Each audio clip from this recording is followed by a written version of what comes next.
Selamat pagi pemirsa, semangat pagi. Apa kabar Anda di hari ini?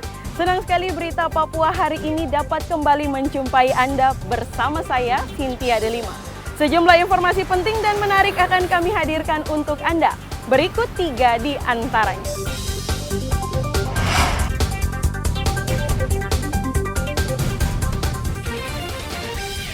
KKB kembali menebar teror di Kabupaten Puncak, kali ini menembak seorang penjaga kios. Jenazah aktivis perempuan yang ditembak KKB di hutan Jayawijaya akhirnya ditemukan. Kabur saat razia miras dan sajam, 2 pengendara ditangkap polisi.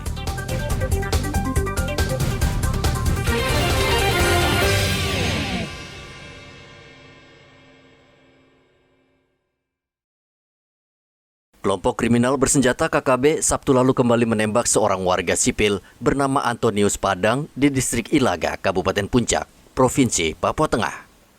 Korban yang sehari-hari adalah pedagang saat itu hendak menutup kios namun tiba-tiba ditembak dari jarak dekat. Kepolisian Resor Puncak mendalami kasus ini. Dari hasil penyelidikan sementara, pelaku diduga menggunakan senjata api rakitan. Ia tiba-tiba muncul dari semak-semak lalu menembak korban dan mengenai lutut kanan. Korban langsung dievakuasi ke Rumah Sakit Mitra Masyarakat Timika. Pada saat itu korban hendak menutup kios miliknya. Berdasarkan keterangan korban, tiba-tiba pelaku keluar dari semak-semak dan melakukan penembakan yang kemudian mengenai bagian lutut kanannya. Aparat keamanan yang merespon kejadian tersebut, pada saat tiba di tempat kejadian perkara, pelaku telah melarikan diri. Selanjutnya, korban dibawa ke Rumah Sakit Umum Daerah Ilaga. Pada hari ini, Sabtu 2 September 2023, pukul 7:52 waktu Indonesia bagian Timur, telah dilakukan evakuasi korban ke Kabupaten Mimika. Untuk selanjutnya dirujuk ke Rumah Sakit Umum Daerah Mimika guna mendapatkan penanganan medis lebih lanjut. Pasca penembakan, situasi keamanan di Kabupaten Puncak siaga 1. Aparat gabungan TNI Polri terus meningkatkan patroli keamanan. Kepolisian Resor Puncak menghimbau warga untuk sementara waktu agar tidak melakukan aktivitas di luar rumah pada malam hari. Seperti diketahui, KKB kerap menyerang warga sipil untuk menciptakan ketakutan di tengah masyarakat. Dari Kabupaten Puncak, Papua Tengah, Hendra melaporkan.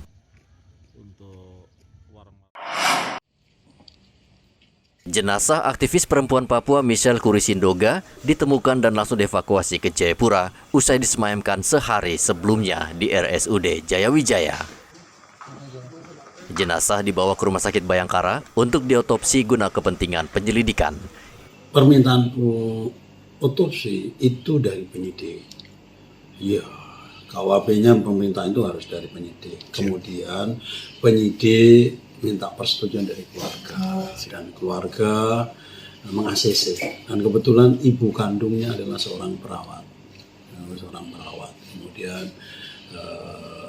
ini memang kenapa suatu korban bila mana tidak dilakukan otopsi itu kita tidak akan tahu penyebab kematiannya.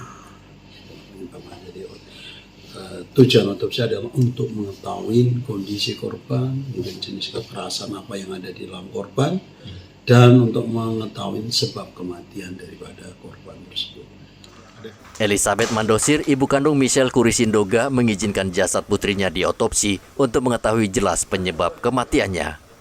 Ada kejanggalan yang hari ini terjadi, yang hari ini kami lihat, yang hari ini kami dengar, baca, bahkan video yang pertama kami lihat itu tidak sesuai dengan kenyataan yang kami melihat anak kami seperti itu. Jadi saya minta kepada Bapak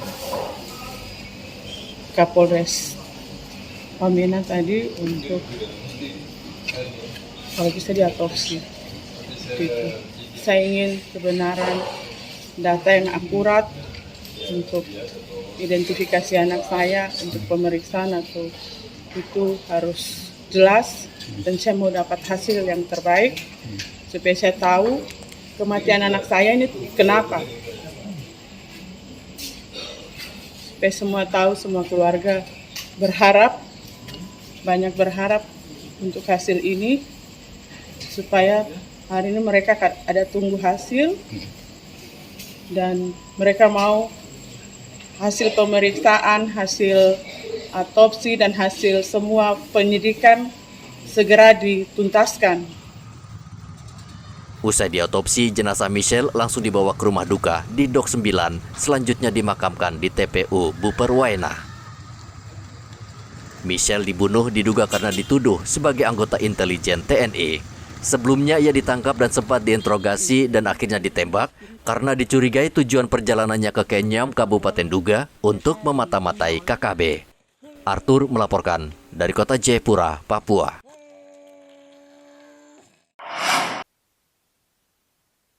Polresta Manokwari memasukkan 5 orang dalam DPO kasus pemalangan jalan Trans Papua Maruni, Manokwari, Papua Barat yang terjadi 8 Agustus lalu. Kelima orang tersebut bernama Hermus Saiba, Jeffrey Saiba, Bobby Wonggor, Alexi Sayori, dan Melkianus Dowansiba.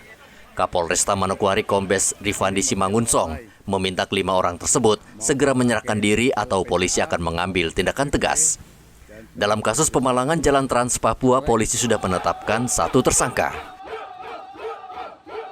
Tersangka itu ada 6, yang kami amankan baru 1, yang 5-nya DPO.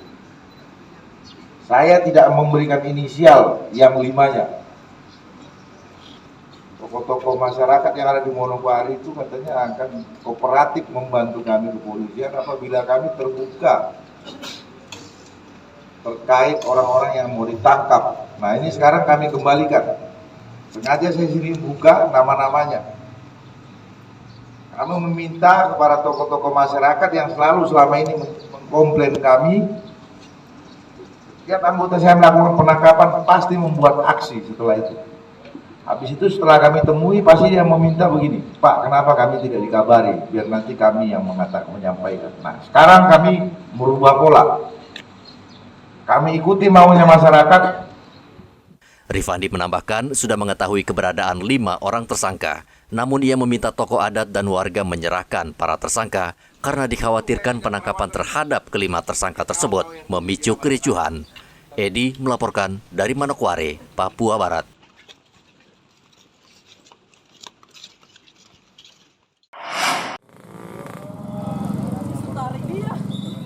Kedua pria ini nekat menerobos razia yang dilakukan petugas gabungan di kawasan Kudamati, Merauke pada Minggu dini hari.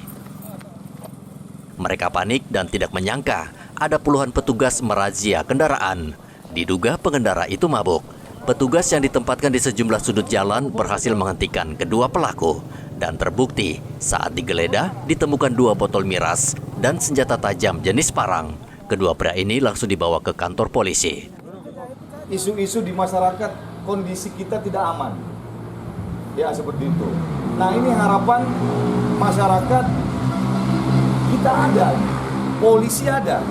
Dari beberapa kasus yang kita tangani, ya saya terima kasih kepada jajaran Reskrim, Intel, ya Bimas, Samapta yang sudah melaksanakan kegiatan saling mendukung. Akhirnya semua bisa kita tangkap. Ini mulai dari pencurian biasa, pencurian dengan kekerasan, penganiayaan, sampai dengan pembunuhan. Semuanya terungkap. Itu. Kemudian ada hal-hal yang kecil yang saya katakan bahwa di Merauke ini adalah salah satu biang masalah dari masalah. Ya, ini. Nah, ini yang harus kita cegah terjadinya suatu tindak kriminal. Apabila mereka sudah selesai minum, kita biarkan, disitulah ya salah satunya akan terjadi sesuatu. Selain di kawasan Kudamati, petugas juga menggelar razia di kawasan Libra dan menyita berbagai jenis senjata tajam seperti parang, pisau, katapel, dan minuman keras. Razia dilakukan aparat karena tindak kriminalitas di Merauke marak terjadi. Muhammad Ridwan melaporkan dari Merauke, Papua Selatan.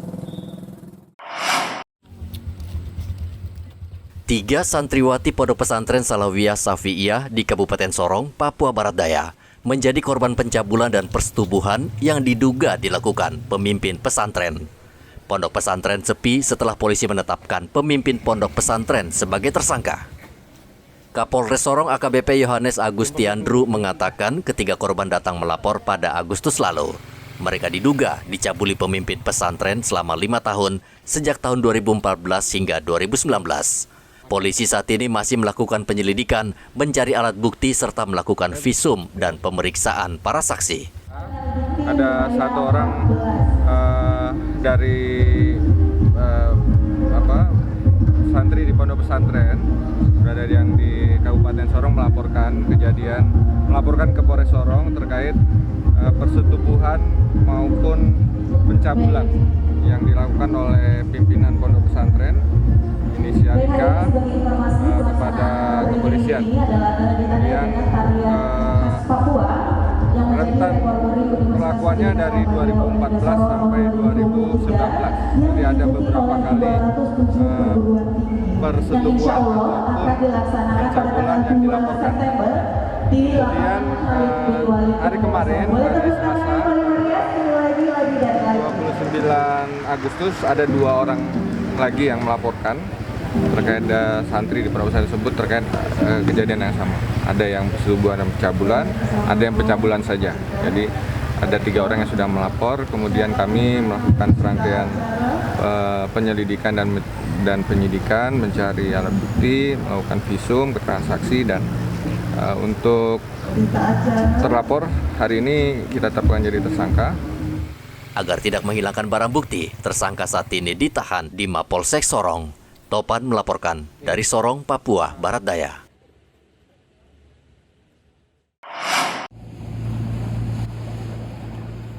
Tim SAR gabungan minggu kemarin masih terus mencari 2 ABK semangat baru yang diduga tenggelam.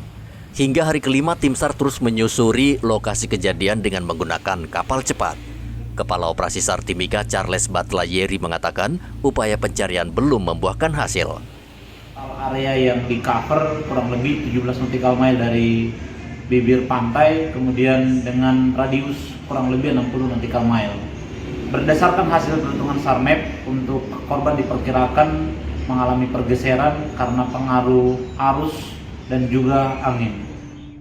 Pada pencarian selanjutnya, tim SAR akan menggunakan peta satelit SAR yang akan dikirim ke Pusat Komando Basarnas. KM Semangat Baru yang bermuatan BBM membawa 6 ABK. Kapal itu dilaporkan tenggelam di Laut Puriri, Kabupaten Mimika. 2 ABK hingga saat ini belum ditemukan, sedangkan 4 ABK lainnya berhasil menyelamatkan diri. Dari Mimika, Papua Tengah, Igobat Momolin melaporkan.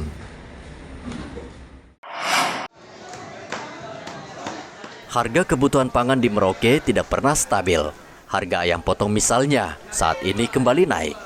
Dari pantauan di Pasar Rawamanggu Merauke, Papua Selatan, harga ayam potong rata-rata naik sekitar Rp5.000 per kilogram. Pedagang ayam potong mengatakan kenaikan harga ayam ini dipicu kenaikan harga ayam di tingkat peternak yang mencapai Rp2.000 per ekor. Kenaikan tersebut disebabkan harga bibit ayam potong yang juga naik. Sekarang berapa per ekor? Ada 50, ada 55. Gitu ya? Ya. Yang harga berapa kalinya itu? Itu biasanya kita jual ini, yang 55 biasanya jual 50. 60 ya? 50. 50 ya? Ya. Tapi 5.000, 10.000 ya? Naik 5.000. 5.000 ya? Ya, 5.000. Kenapa bisa begitu? Kenapa? Bibitnya naik, Bos. Naik ya? Iya, bibitnya naik 2.000. 2.000 ya? Sebelumnya harga ayam potong di Pasar Rawamanggu Rp45.000 per ekor untuk ukuran kecil. Kini harga naik menjadi Rp50.000 per ekor. Ayam berukuran sedang naik dari Rp50 menjadi Rp55.000 per ekor. Sedangkan ukuran besar naik dari Rp55.000 menjadi Rp60.000 hingga Rp65.000 per ekor. Muhammad Ridwan melaporkan dari Merauke, Papua Selatan.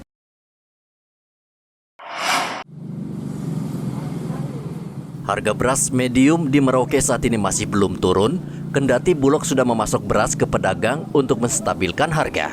Harga beras medium di pasaran saat ini seolah tidak terpengaruh. Menurut pedagang, Bulog hanya memberikan jatah bagi setiap pedagang sebesar 500 kg setiap minggu. Dan jumlah ini menurut mereka sangat kurang. Parahnya lagi, beras Bulog kurang diminati karena kualitasnya dianggap kurang bagus. Ade, untuk harga beras sekarang sementara masih dengan harga yang kemarin itu? Masih sama dengan kemarin. Berapa sekarang per kilonya? Ada yang 13 sampai ada yang 15 kilo. Terus pasokan dari Dolok juga sudah ada juga? Sudah, tiap minggu kita dikasih jatah. Jatahnya berapa? 500 kadang 800 kilo. Per satu mitra ya? Iya, per satu mitra per minggu. Per minggu ya? Iya. Kalau dari Bulog 8.900. Satu kilonya ya? Satu kilonya. Satu kilonya. Tapi ada pembatasan ya? Ada pembatasan. Sudah hampir 3 bulan harga beras medium di Merauke terus naik. Cuaca buruk adalah salah satu penyebab sehingga banyak petani gagal panen. Bulog sebagai BUMN yang bertugas menstabilkan harga beras juga kekurangan stok beras sehingga harus mendatangkan beras dari Surabaya. Sejumlah pedagang juga terpaksa mendatangkan beras dari luar seperti Surabaya dan Makassar karena stok beras di tangan mereka sangat sedikit. Muhammad Ridwan melaporkan dari Merauke, Papua Selatan. Dinas Kesehatan Merauke memastikan ketersediaan obat malaria di Merauke mencukupi. Kepala Dinas Kesehatan Merauke Neville Muskita meminta masyarakat tidak perlu khawatir walaupun penderita malaria di rumah sakit Merauke saat ini jumlahnya bertambah. Menurut Neville, obat malaria merupakan salah satu obat yang sudah disiapkan pemerintah pusat sehingga ketersediaan obat ini terjamin. Cukup kalau untuk obat. Cukup malaria. Ketersediaannya cukup ya dok? Itu jenis apa dok yang biasa dipakai tuh? Obat malarianya tuh? Sudah kita pakai sekarang yang artemisin. Apa namanya? Artemisin. Artemisin ya. Itu cukup dok ya?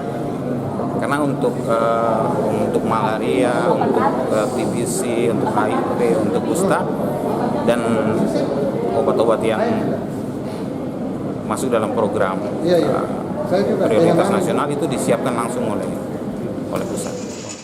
Bulan lalu warga Merauke kesulitan mendapatkan obat malaria karena ketersediaan obat ini menipis. Warga yang menderita malaria akhirnya harus mencari obat sendiri di luar rumah sakit. Malaria merupakan salah satu penyakit yang sering menjangkiti warga di Merauke, sehingga ketersediaan obat malaria sangat penting di rumah sakit agar penderita malaria bisa sembuh. Muhammad Ridwan melaporkan dari Merauke, Papua Selatan. Pemirsa, berita yang baru saja Anda saksikan sekaligus menutup jumpa kita dalam Berita Papua pagi ini. Bersama kru yang bertugas, saya Cynthia Delima ucapkan terima kasih dan kami pamit undur diri. Selamat pagi, semangat pagi, dan wanyam deh.